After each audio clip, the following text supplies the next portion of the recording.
स्वामी जी श्री रामचरण जी महाराज की अनुभवाणी ग्रंथ राम रसायन बोध का प्रथम प्रकरण चल रहा है। महाराज फरमा रहे हैं, राम रसायन महारस अमृत संत शरण, सुमर पीवे सोही जीवे प्रगट राम चरण। महाराज कहते हैं कि जो राम रसायन है वो महारस है, ये अमृत है। ये कहाँ प्राप्त होता है? संतों की शरण में जाने से। संतों के ज्ञान की शरण में जाओगे तो आपको ऐसा महारस प्राप्त हो जाएगा, ऐसा अमृत प्राप्त हो जाएगा। और इसको जो सुमरेंगे, इसको जो याद करेंगे, इसका जो सेवन करेंगे, इसका जो पान करेंगे, वही महाराज फरमा रहे कि हमेशा जिएगा। वो फिर कभी मर नहीं सकता, उसकी मृत्यु कभी होगी नहीं। उसके शरीर की तो होगी, उसकी नहीं होगी। हाँ, उसके शरीर में और उसमें अंतर है। राम रसायन पीने से उसको अपने स्वरूप का बोध हो जाता है, समझ आ जाता है। जब तक राम रसायन नहीं पीते हैं तब तक सस्वरूप का बोध नहीं होता। सस्वरूप के बोध होने के बाद, अविनाशी स्वरूप के बोध होने के बाद वो मर नहीं सकता, क्योंकि उसकी आत्मा को कौन मारेगा? आग जलाएगी उसकी आत्मा को, पानी गलाएगा उसकी आत्मा को, हवा सुखाएगी उसकी आत्मा को, कौन करेगा? कोई तो नहीं कर सकता।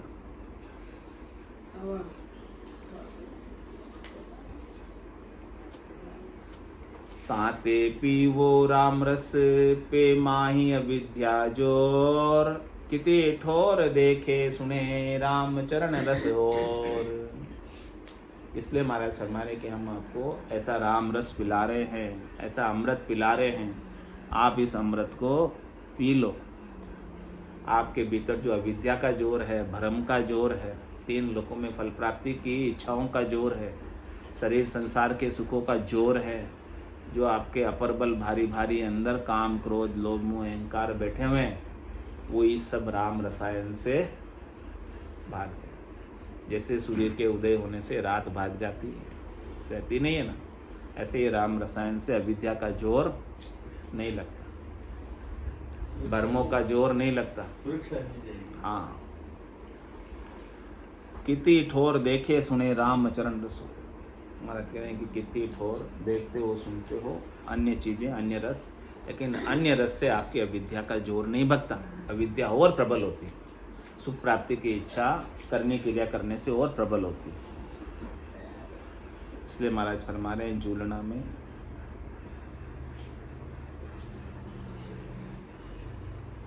रस राम पिया से रसायन भई गई, काम कुधात पलट सारी, मन चित्त स्वभाव सो शुद्ध भय गए, और अशुद्ध कुबुद्धि डारी, विष पंच पलट मधुर भय, राम हेत की रेस सकल धारी, जन राम चरण ये राम रसायन, पीबता कबो नहीं हारी।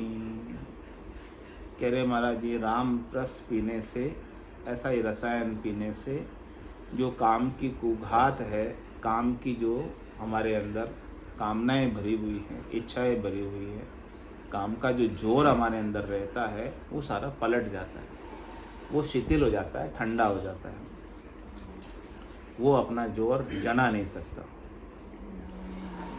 मन चित्त स्वभाव से शुद्ध भय, मन का और चित्त का स्वभाव भी शुद्ध हो जाता है, क्योंकि मन और चित्त भी अपने कारण में लीन हो जाते हैं। मन और चित्त रहते ही नहीं। मन को मार मरेगा सोई, परम धाम में वासा। जिसने अपने मन और चित्त को उसके कारण में लीन कर दिया, तो महाराज फरमाए कि निश्चित रूप से वो परम धाम पा लेता है। गए और अशुद्ध कुबुद्धि डारी, कुबुद्धि थी, खोटी बुद्धि थी, कुमति थी, स्वार्थ पूर्ति की इच्छा थी, शरीर संसार के सुखों की इच्छा थी, वो राम रसायन पीने से चली गई। और विष पंच पलट मधुर भय, 5 विषय जो विष के समान है, इससे अब हमारी बुद्धि समझ गई, विवेक जग गया। अब इसमें ये आसक्त नहीं, अब इससे मोहित नहीं होती, अब इसके लिए लड़ाई झगड़े नहीं करती कि मुझे चाहिए ही चाहिए सारे सुख। अब वो इनसे पलट कर मिल गए तो ठीक, नहीं मिले तो कोई खास बात नहीं, मधुरता आ गई, समरसता आ गई, सरसता आ गई। उसके सारे विषयों की पूर्ति के लिए राग द्वेष थे, वो सब मिट गए। राम हेत की रे सकल दारे, सबने इस विषयों के हेत को छोड़कर, जग के हेत को छोड़कर अपने स्वरूप से हेत किया, राम से हेत किया, सत से हेत किया और सत का आनंद प्राप्त किया। जन राम चरण ये राम रसायन पीता कबो नहीं हारी। जो भी ये राम रसायन पीता है, महाराज फरमाने कि उसे कभी धापना नहीं आता, अघाता नहीं कभी। दूसरी चीज तो आप खाओगे, धापना आ जाएगा थोड़ी देर, दूसरे सुख तो लोगे, उन सुखों में धापना आ जाएगा, उसके बाद ले नहीं पाओगे। गुलाब जामुन भी कितने खा लोगे? एक लिमिट के बाद फिर नहीं खा पाओगे, उसका सुख नहीं ले पाओगे, वो सुख दुख में बदल जाएगा। लेकिन कह रहे कि राम रसायन ऐसा है कि इसे आप लेते रहो, कभी ये छूटे ही नहीं। ऐसा आनंद बढ़ता आनंद। इसीलिए महाराज कहने पिए राम रसायन राम हुआ द्वित भेद बरमना नहीं है जी। रोम रोम में राम रसायन भरी के राम ही बाहर माई है जी। अलिपत बसे असमान रूपा रस राम पिया पद पाई है जी। जन राम चरण ये राम रसायन आत्म शुद्ध कराए है जी। देखो कितनी अद्भुत विलक्षण बात महाराज ने बताई है कि पिए राम रसायन राम हुआ। अब देखो जो राम रसायन पीता ना, जो जिसको बसता ना, वो वही हो जाता। जो राम को बजेगा वो राम हो जाएगा, उसी के रूप में वो समा जाता है, उसका अपना रूप मिट जाता है और अपने स्वरूप में आ जाता है, निज रूप में आ जाता है। स्वरूप ही वही है, स्व यानी खुद के, और आपका खुद का रूप राम, उसी को भजना है।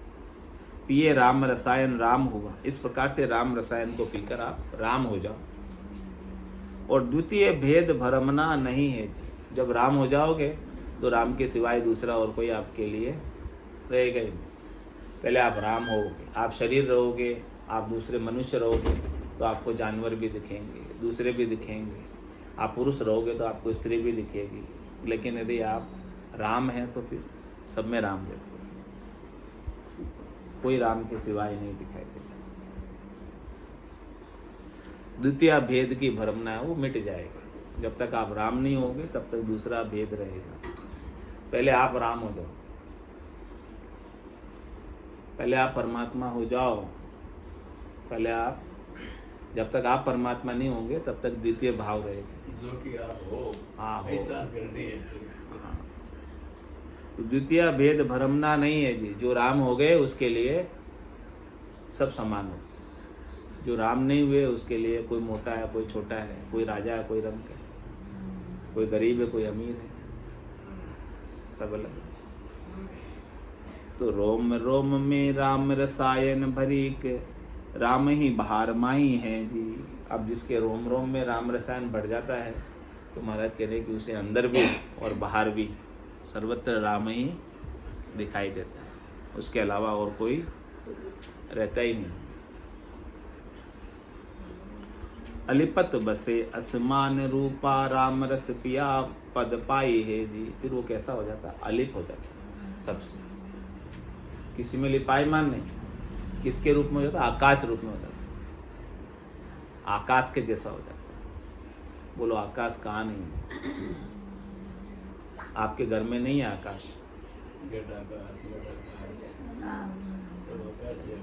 घर में थोड़ी आकाश है, आकाश है घर में भी, आपके घट में भी आकाश है, घर में भी आकाश है, सब जगह आकाश है। हाँ, कहाँ नहीं? बताओ। ऐसे ही आप हो जाओ आकाश के जैसे, सर्वत्र हो जाओ। फिर आप सर्वत्र हो जाओगे तो आपकी सीमितता समाप्त हो जाएगी, असीम हो जाओगे, अनंत हो जाओगे, अपार हो जाओगे, अगाध हो जाओगे। आप केवल एक घट तक ही सीमित मत रहो, एक शरीर तक ही सीमित मत रहो, सत्ता से सब जगह हो जाओ। वो कैसे होंगे? महाराज फरमाने हैं कि रस राम पिया पद पाइए। वो असीम का पद, आकाश का पद, अनंत का पद, अगाध का पद राम रस पीने से पाओगे।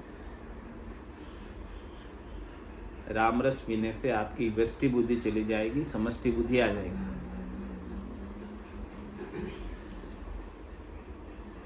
आप अलेप हो जाओगे, किसी में लिपायमान नहीं, किसी से दुखी नहीं, किसी से सुखी नहीं।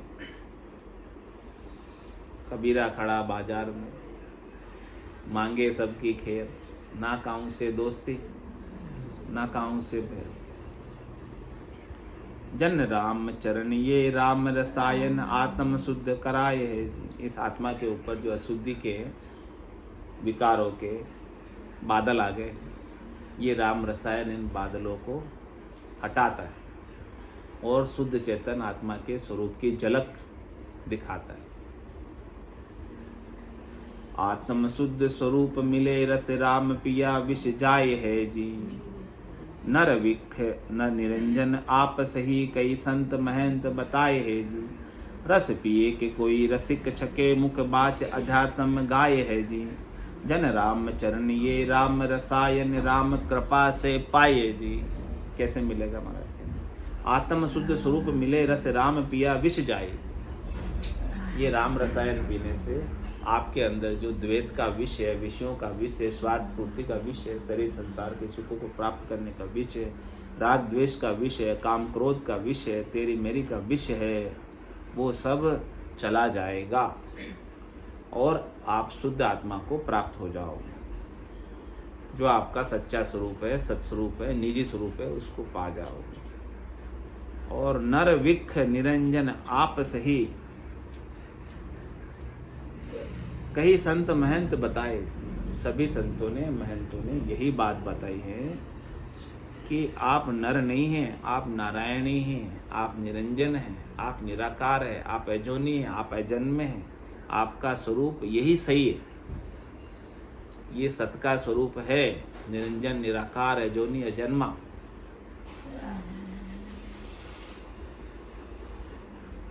जो जन्मे हो वो तो एक खाली आपका रिफ्लेक्शन है। शीशे के अंदर जैसे रिफ्लेक्शन दिखता है सूरज का, वैसे केवल एक रिफ्लेक्शन। रिफ्लेक्शन के चले जाने से सूरज को क्या नुकसान होता है? शीशा हटा दो, सूरज को क्या फर्क पड़ेगा? आकाश को क्या फर्क पड़ेगा? बादल आ जाए चले जाए। अलेप, इसी प्रकार से आप भी अलेप हो। आप निरंजन हो, अंजन तो आपने थोड़ी देर के लिए रिफ्लेक्शन के रूप में धारण किया हो। लेकिन ये समझ, जब तक आप राम रस नहीं पियोगे, महारस नहीं आएगा, आनंद भीतर में नहीं प्रकट होगा, तब तक पता नहीं चलेगा। तो रस पिए कि कोई रसिक छके, इस प्रकार से रस पीकर कोई रसिक छक जाता है। जैसे पीने वाला छक जाता है तो उसे कुछ बाहर का पता नहीं रहता। इसी प्रकार से महाराज ने इस ब्रह्म ज्ञान की, तत्व ज्ञान की, सार चीज की, जो इस चीज को पी लो, राम रसायन को पी लो और पी के छक जाओ। यानी आपके अंदर इतना ये रम जाए, ब्रह्म का विचार, राम का विचार, राम का नाम, रोम रोम मस्त हो जाए। हाँ, कि दूसरी और कोई चीज सूझे ही नहीं, दिखाई नहीं दे। तो मुख वाच अध्यात्म है। फिर उनके मुख से जो बात निकलेगी, अध्यात्म की बात निकलेगी, शरीर संसार की बात नहीं निकलेगी, आत्म कल्याण की बात ही होगी। उनकी दृष्टि आध्यात्मिक दृष्टि हो जाएगी, उनका निर्णय आध्यात्मिक निर्णय होगा, यानी तत्व दृष्टि को पा जाएंगे, ज्ञान दृष्टि को पा जाएंगे। जन राम चरण ये राम रसायन, राम कृपा से पाए जी। ये राम रसायन आपको राम जी की जिसके ऊपर विशेष कृपा होती है, उन्हें ही सद्गुरु मिलते हैं, संत मिलते हैं। केवली भगवान मिलते हैं। ऐसा ब्रह्म का, तत्व का निर्भय कर देने वाला, निर्भय पद को प्राप्त करा देने वाला ज्ञान का उपदेश प्राप्त होता है। ज्ञान की समझ कराते हैं, बुद्धि पर विवेक जगाते हैं, जिनके ऊपर राम जी की कृपा है। तो अपने सबके ऊपर राम जी की विशेष कृपा है, तभी ऐसा ज्ञान सुनने को हमें सदगुरु का मिल रहा है और हम निर्भय हो जा रहे हैं, निश्चिंत हो जा रहे हैं, निःशोक हो जा रहे हैं, निर्भय हो जा रहे हैं, निडर हो जा रहे हैं। अपने अविनाशी स्वरूप को देख पा रहे हैं, समझ पा रहे हैं, जान पा रहे हैं, सत्य को जान पा रहे हैं। ऐसी कृपा नहीं हो तो ज्ञान ही सुनने को नहीं मिलेगा। कृपा है तब मिल रहा है। बोलो राम सद्गुरु देव जी महाराज में धन्य हो, धन्य हो। परम दयाल सद्गुरु सुखराम जी महाराज में धन्य हो, धन्य हो। अनंत श्री सद्गुरु सुखराम जी महाराज के ज्ञान सत्स्वरूप भगवान में धन्य हो, धन्य हो। केवली भगवंता ने धन्य हो, धन्य हो। जीवात्म ध्यान में धन्य हो, धन्य हो। मोक्ष के मालिका ने धन्य हो, धन्य हो। अनंत कोटि संतान ने धन्य हो, धन्य हो। राम सभा में राम राम सा राम राम सा राम राम राम राम राम।